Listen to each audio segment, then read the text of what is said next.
two in-studio guests this morning. First, we even flipped a coin. We did flip a coin. To see who would go first. Do you want the ball? Do you defer to the second half? Former State Senator Robert Adley is here. Mr. Robert, thank you for joining us. Thank you. Thanks for having us. And also State Representative Seabaugh. Mr. Allen, a pleasure as always. I appreciate y'all having us. So, Mr. Robert, let's start with, because we're going to talk about the economic state of Louisiana. And when we talked with Allen a couple of weeks ago, he started off by saying, he said, if there is a fiscal cliff, it is of John Bell's doing. I'm not sure you agree with that 100%, do you? Well, I met with you since Allen made that comment, and obviously I don't agree with that. I mean, the facts are pretty simple. I mean, when Bobby Jindal left office, he left about a $2 billion hole in the budget. The proof of that is pretty simple. The legislature itself, my Republican House and Senate, went into session, passed temporary taxes to fill the hole. That hole was there when he got there. To say otherwise is just simply not true. There's no way John Bell Edwards created this deficit. No one comes into office wanting to talk about the things this guy's had to talk about. You want to come into office, hopefully, when you have some funds. The truth is there was a $2 billion deficit.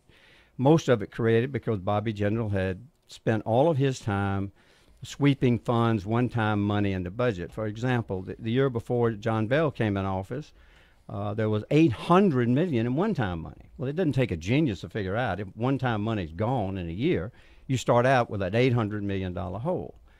Add that to all of the cuts and the other things that Bobby said he was making that just never happened. And so when John Bell gets in office, he's 6 months into the year. I saw a very similar thing happen when my friend Dave Shreen was governor. He repealed income taxes. Going into his last year, he was out of money. He ended up writing a budget for 6 months. That's pretty much what Bobby did. But, Mr. Allen, you had said that, and you can finish the sentence because you were the one who said it originally. If this legislature passed the last Jindal budget, finish up. Well, again, it goes back to, if we passed the last general budget, we would have about a $4 to $5 billion surplus right now. And it goes back to the question of deficit. And I said, if there's a deficit, there cannot be a deficit in Louisiana. And anytime you hear the governor say there's a deficit, anytime you hear Mr. Adley say there's a deficit, got to keep in mind that that's not a true statement. We all hear deficits. We talk about deficits in the terms of Washington, D.C. We know what a deficit is. A deficit is when the government spends more money than it brings in. Louisiana does not do that. We have a balanced budget amendment. We cannot spend more or less than the state brings in. So when the governor says we have a deficit, what that means is he wants to spend more than he's going to have. That's it. Mm-hmm. He wants to spend more than the Revenue Estimating Conference tells him he's going to have. That's his definition of a deficit. That's not a deficit like they have in Washington where they actually spend more than is coming in and run a negative balance. Mm-hmm. We don't run a negative balance in Louisiana.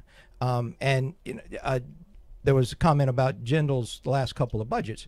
I don't disagree with that. But you got to keep in mind, I was not a supporter of Jindal's budget practices, but John Bell was. John Bell voted for 6 out of 8 of Bobby Jindal's budgets. I voted for, I think, 2 out of 5 the 5 years I was there. I voted against the one-time money every time John Bell supported it.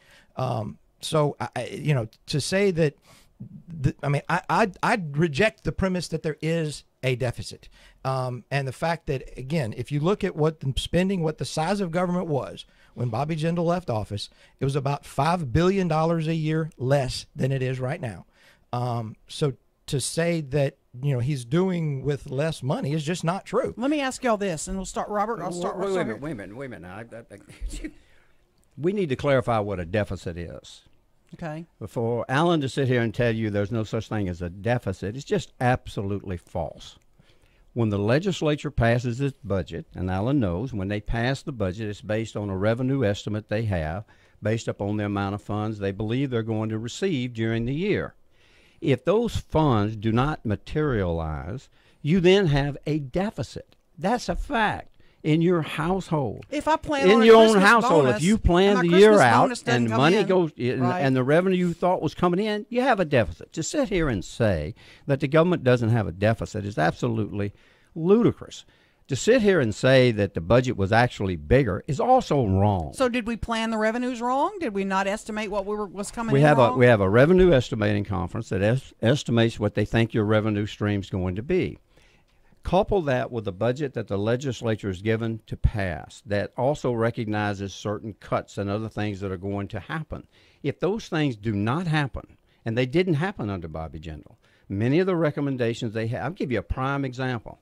I sat in the room with one of the department heads that was there with Bobby Jindal when they came in and swept some $500,000 in funds, but reported to the legislature that it was $1 million.